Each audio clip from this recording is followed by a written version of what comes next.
Everything's looking good. No rice cakes on us. It's all good. Great Weekly wrap number 5. This is our 5th show. I'm Adam. This is Jake. And we're from Walk the Talk Legacy. We've got a pretty cool show today. Obviously, it gives us an opportunity to make sure that you guys know exactly what's been sort of going on in the lives of us in 7 days. Yep. And so we'll, of course, touch on training and food, which is always very interesting as far as what goes on a weekly basis there. I'll be touching on the realization comp prep starts very soon for me. So I started looking at dates and it really started hitting home, and obviously going through certain emotions that Jake felt when he was going through comp prep too. And Jake? I'll be touching on my food and training as well, obviously, and then I just want to go into a few things about injuries as well, because I just had a niggle in my back earlier in the week, so I'll just go over how I sort of dealt with that and how we can prevent it as well. So we'll start with your topic. Well, training and food, of course. How's the food and the macros been this week? Obviously, you're touching on injury, but good. I went up 10 grams this week just with my carbs, so just slowly bringing it up. Yeah. So I'm at 390 now. All right. So close to, I'm aiming for 400 to be still just as lean. Yep. So that's the goal. And then training wise, awesome sessions all week. Bit of a niggle last Friday just with squats. But I was able to sort of train around that all week and get through that. What about yourself? Myself, look, training and food, like it really seems like we're both getting a bit of a good roll on as far as training intensity and food. I did find the weekends, especially looking at comp dates and comp prep starting, I think I got to pull the weekends in just a little bit as far as alcohol and chocolates. Look, it's not overboard, but every bit counts. I do manipulate food as much as I can, but I do start noticing it in certain places if I've sort of gone a little bit overboard. Carbs were at 500. I've just been bumped up to 550, and I had my first day yesterday at 550 and I was still hungry. So my metabolism is definitely in full swing as far as that's concerned, and it's fueling my training. I feel like some days it's tough getting up in the morning. It's, best thing is you always got a training buddy. Jake and I have been training a bit more regularly, which has been great.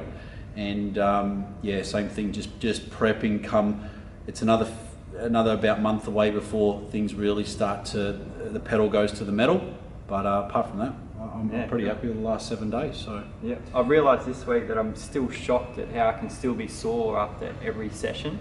Yeah. And it's how it should be. Yeah. You don't get used to it. You just continue to be sore as long as you're pushing yourself hard enough. Yeah. Which is a good sign that you're obviously training hard enough. Yeah. But just a question I had from a client is it ever going to get better? Do I stop getting sore? And it's not as bad as when you first start, but you're still getting sore after each session. Yeah. Good. This is actually a really good question. Especially the first time anyone's dealt with us, going into it, the worst thing we can ever do is go full throttle in someone first starting out in a training session, because the DOMS, or the delayed onset muscle soreness, is so severe. So with our body's ability to adapt, especially to the volume, etc., you might be absolutely just flat on the floor after a big leg session, and the next day you're stiff, but it's very bearable and it's fine. So the body learns to adapt very quickly as far as the volume and intensity and load it's being put under continuously. But to answer your question on my behalf with soreness, it constantly feels like my ability to recover and being used to that sort of feeling is tenfold. Yeah. So. Alrighty, so how long is your comp away? Looking at dates now, obviously for some of you that do or do not know, it's been years in the making. I've been there for everyone for probably the last 4 to 5 years, especially involved in the scene, watching their journey and seeing the whole transformational side of things take place, and it's been very inspiring. But probably one thing that pulled me back was that the first question everyone asks you when you're training and you're trying to look the best you possibly can is, when are you competing? And that sort of was always in the back of my mind and sort of pulled me back a little bit, because I didn't want people to think that, oh, the only reason you're training hard and busting your butt every year in, year out was just purely for comp. I wanted to show people that you can maintain a respectable all year round condition and get the goals you're after without having competition prep in mind. And, you know, I suppose, Jake, you're the same as far as that sort of mentality, but, you know, obviously macro long-term goals, these sorts of things are in the back of our mind. But I was speaking to Jake just before this, like I started looking at dates and locking in dates for season B this year, and yeah, I had probably a little mini meltdown with all these emotions, because it's the realisation that comp is about to start, or comp prep, but I'm ready to go. I've never been so ready, and it's my time now, and I really look forward to flying the flag for many of you out there who I've been a part of your journeys, and not only that, I've got a bit of a point to prove for myself, and what sort of extremes I can take my body to. And I think more importantly is looking forward to sharing the journey and the emotions and the training and the food and the consistency and everything behind the scenes that I managed to be there through Jake's journey, and now Jake's going to be there basically as a good backbone for me through mine. So the whole thing now, like understanding comp prep, some people have had a bad experience purely because of the fact they haven't primed themselves or prepped themselves properly coming into the time where comp prep actually starts, and a reduction in calories, the increase in training volume or cardio.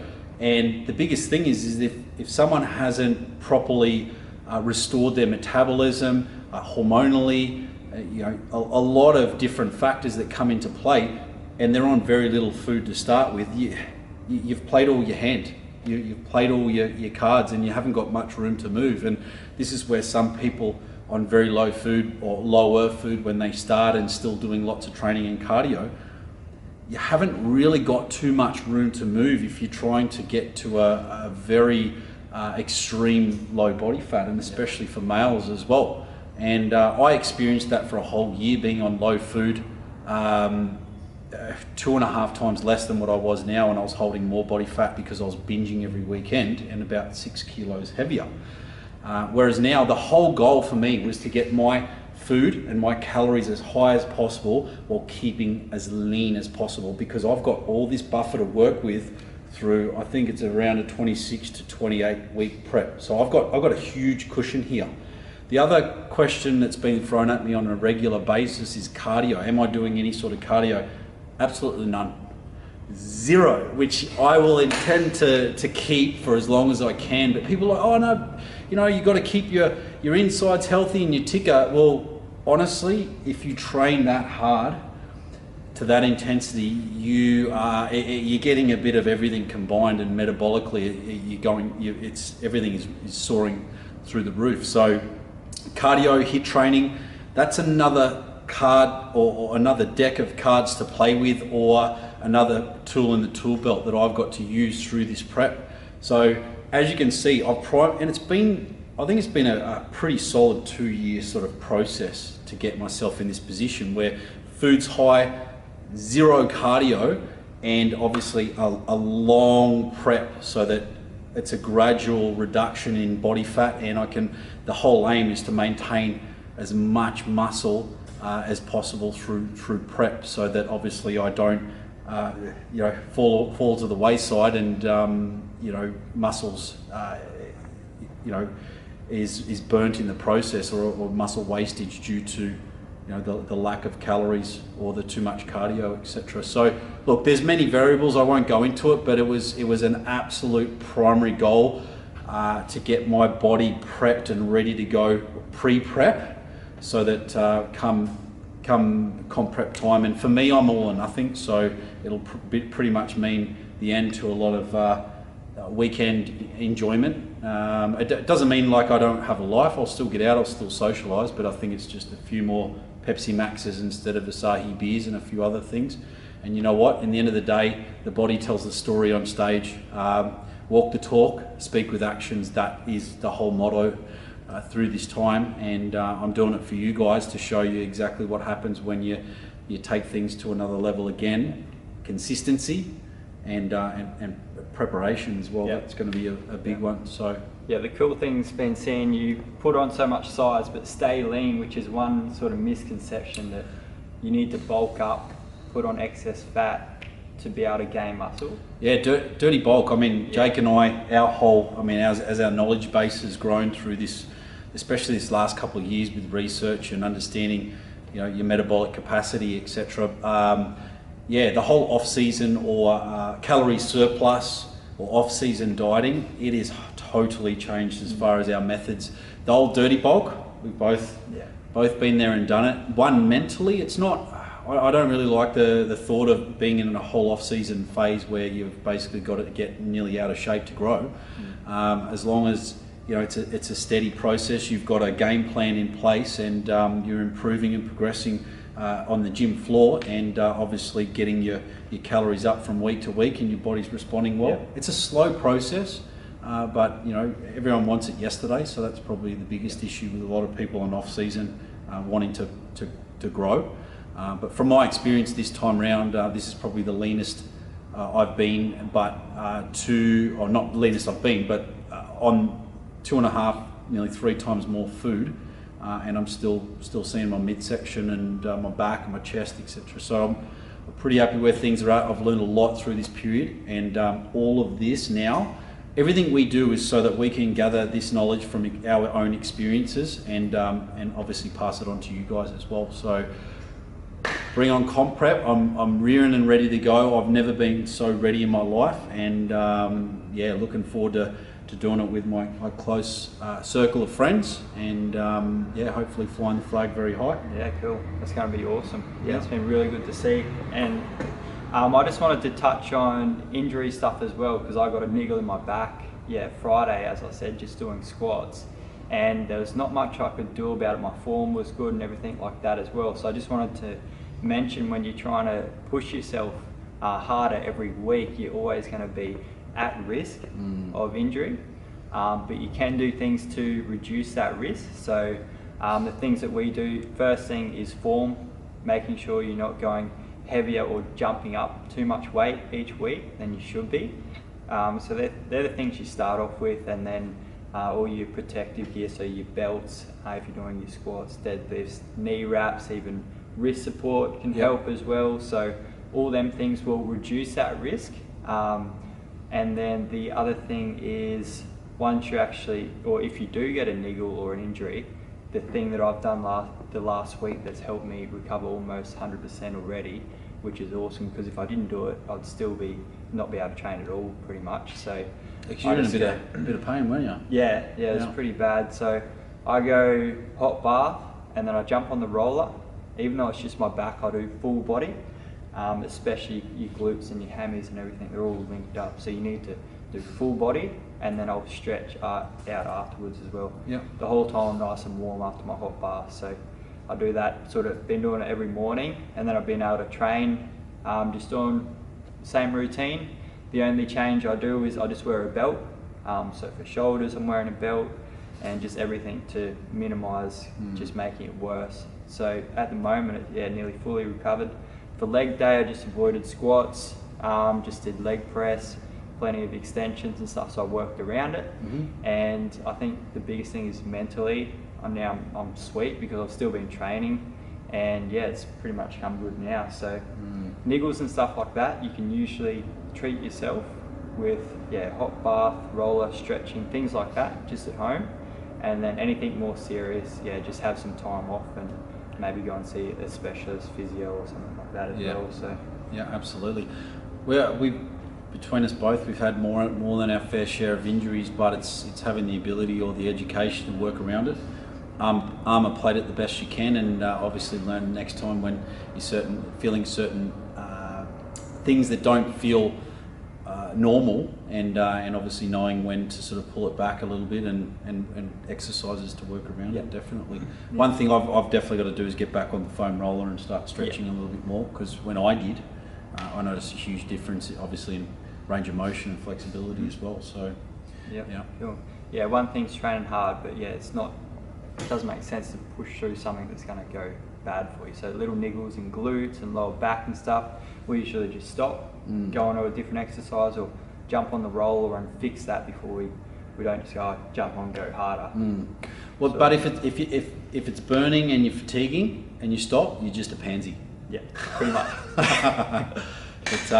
But yeah, no. Well, that's very interesting because yeah, you've come back very, very quick from that. Obviously, there's so many variables with back injuries, etc. But I think yours was slight erector, like lower back muscular. Yeah. If it's spinal, again, different story again.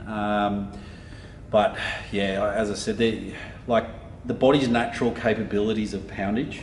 When you're pushing the brink and the boundary as far as your natural capabilities, of course you're going to be always at risk. But if you're always thinking about it and going, oh, I'm going to get injured, well, you know, it's a very, very difficult mentality to walk up and lift heavy poundage that way. And that's probably why you see Jake's got his own little routine before he goes and gets under the squat rack or the deadlift bar, and so do I as well. Pacing's a good one that I always use. But that's it. Injury is just one of those things that, you know, you've never seen a top athlete or a bodybuilder or someone at the highest level of their field that haven't come across some sort of niggle or issue that way as well. Yeah. So to know you're at risk is important.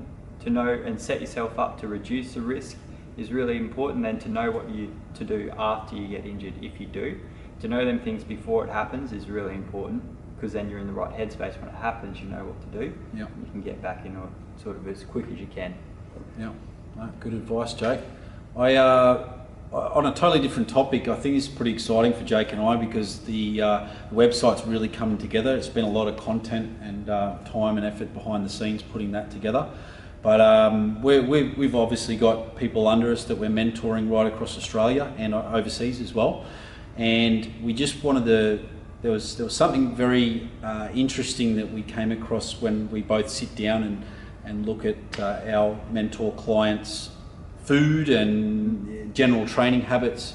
And I think the biggest one food-wise is a lot of people in general think that they're eating healthy, but when you start looking at the consistency, like a calorie is still a calorie, and the consistency out there as far as the day-to-day massive fluctuations there, this is where it really sets the body up for, it doesn't really have that consistency to know whether it's in times of famine, it's in times of feast, and I think that word coming back again with food and understanding the nutritional value of food is so important, because anyone can eat healthy, but obviously if you're overeating certain foods or undereating, which is another huge one, it makes it very, very difficult whether you're trying to grow lean muscle or drop body fat as well. So yeah, I'm just thinking to myself, it's so important to go and actually see someone that knows what they're talking about, because you can think, yeah, you're doing the right thing, and then, so I've had a few people, okay, let's chuck in your food in MyFitnessPal, see where you're at,